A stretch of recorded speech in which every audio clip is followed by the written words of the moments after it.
Hi everyone, I am Dr. Kanupriya, consultant physiotherapist, Akash health care Agra.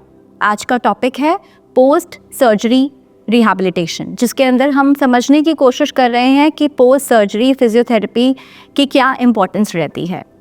Depending upon कि आपकी कौन सी surgery हुई है, whether it was neurological, whether it was orthopaedic या आपकी cardiac surgery हुई है, डिपेंडिंग अपॉन कि आपकी कौन सी सर्जरी हुई है, हमारा प्रोटोकॉल चेंज हो जाता है, हमारा प्रोटोकॉल डिफरेंट रहता है। हमारे काफ़ी सारे गोल्स एंड मोटिव्स रहते हैं पेशेंट की रिकवरी से रिलेटेड, जिन्हें हम अचीव करके पेशेंट को जल्दी से जल्दी ठीक करने की कोशिश करते हैं। हम किस एरियाज़ पे काम करते हैं, ये आप लोगों का समझना बहुत ही ज़रूरी है। अगर हम फर्स्ट गोल की बात करें, दैट इज़ आपने देखा होगा पोस्ट सर्जरी पेशेंट की कंप्लेंट रहती है पेन एंड स्वेलिंग की। तो हमारे पास ऐसी मोडालिटीज़ होती हैं, प्लस हम एक्सरसाइजेस के थ्रू उस पेन और स्वेलिंग को कम करने की कोशिश करते हैं। जैसे अगर हम बात करें पोस्ट नी रिप्लेसमेंट, जब आपका घुटने का प्रत्यारोपण आप लोग कराते हैं तो हम एक क्रायोथेरेपी देते हैं। Cryotherapy is all related to ice, ठीक है। आइसिंग होती है बट एक मशीन के थ्रू होती है, जिससे आपकी पेन और स्वेलिंग दोनों ही कम हो जाती है। पेन एंड स्वेलिंग का कम करना क्यों इम्पॉर्टेंट है? इट इज़ इम्पॉर्टेंट ताकि इंसान अपने एरिया को जहाँ सर्जरी हुई है उसको ईजिली मूव कर सके, ठीक है। नंबर 2 हम बात करेंगे तो that is restoring mobility and strength of the area.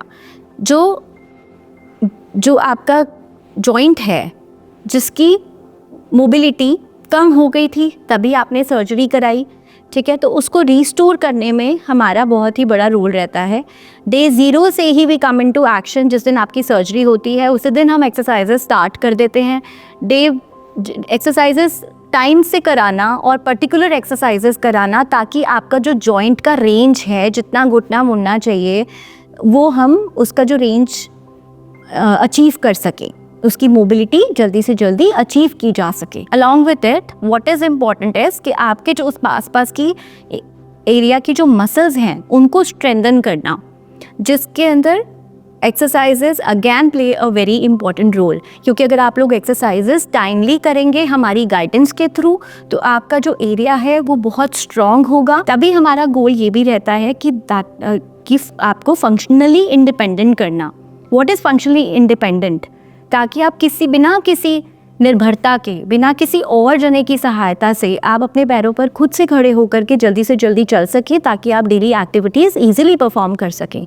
Day 0 जैसे हम एग्जांपल के तौर पर अगर मैं बात करूं, जैसे आपने अगर घुटने का ऑपरेशन कराया है तो डे 0 पे ही हम आपको वॉकर की सहायता से खड़ा कर देते हैं। पेशेंट मात्र 2 दिन वॉकर से चलता है, उसके बाद हम उसको स्टिक पकड़ा देते हैं, वो स्टिक से चल सकता है आसानी से, और कुछ दिनों के बाद उस स्टिक से भी हम उसको छुटकारा दिला देते हैं कि उस स्टिक की भी ज़रूरत नहीं रहती है। बट अगेन ये सब चीज़ें अचीव करने के लिए बहुत ज़रूरी है कि आप properly exercises, proper joint movement करते रहें। सो ये सारे गोल्स एंड मोटिव्स हैं जो हम अचीव करने की कोशिश करते हैं। इसके बाद ये भी बहुत ज़रूरी होता है कि कई बार देखा गया है कि पोस्ट सर्जरी चांसेस रहते हैं कि पेशेंट कोई डिफॉर्मिटी ना डेवलप कर ले। जैसे हम नी सर्जरीज इतनी देखते हैं, तो उसके बाद आपने देखा होगा कि पेशेंट कभी कभी कंप्लेन करता है कि उसका जो घुटना है वो पूरा मुड़ नहीं रहा है, एक जगह पे आके फिर से अटक गया है, उससे ज़्यादा, उस लिमिट से ज़्यादा वो पेशेंट ये कंप्लेन करता है कि वो अपना घुटना मोड़ नहीं पा रहा है। तो दैट इज़ ऑल बिकॉज कि उसने एक्सरसाइजेस ठीक से नहीं करी। There is some lag in his exercises. या कई बार कंप्लेन करता है पेशेंट कि मेरी जो लेग है वो अभी भी पूरी तरीके से सीधी नहीं हो पा रही है। तो दैट अगेन ओनली बिकॉज कि आपने एक्सरसाइजेस ठीक से नहीं की हैं। इसलिए डे 0 से ही एक्सरसाइजेस करना बहुत ही ज़्यादा इम्पॉर्टेंट होता है, ताकि कोई भी डिफॉर्मिटी आपकी डेवलप ना हो जो आगे चल करके आपको परेशानी दे, आप ठीक से चल ना सकें। तो बेटर यही होता है कि आप डे 0 से ही अंडर गाइडेंस, अंडर फिजियोथेरेपी की गाइडेंस से आप ठीक से एक्सरसाइजेस स्टार्ट कर दें। एक्सरसाइजेस करना इसलिए भी इम्पॉर्टेंट होता है कि ताकि जो आपका सर्जिकल एरिया है जिसकी सर्जरी हुई है, उस एरिया के अंदर ब्लड सर्कुलेशन इंटैक्ट रहे। ब्लड सर्कुलेशन होता रहेगा तो बहुत सारे जो फर्दर कॉम्प्लिकेशंस होने के चांसेस होते हैं वो भी नहीं होंगे और हीलिंग में भी हेल्प होगी।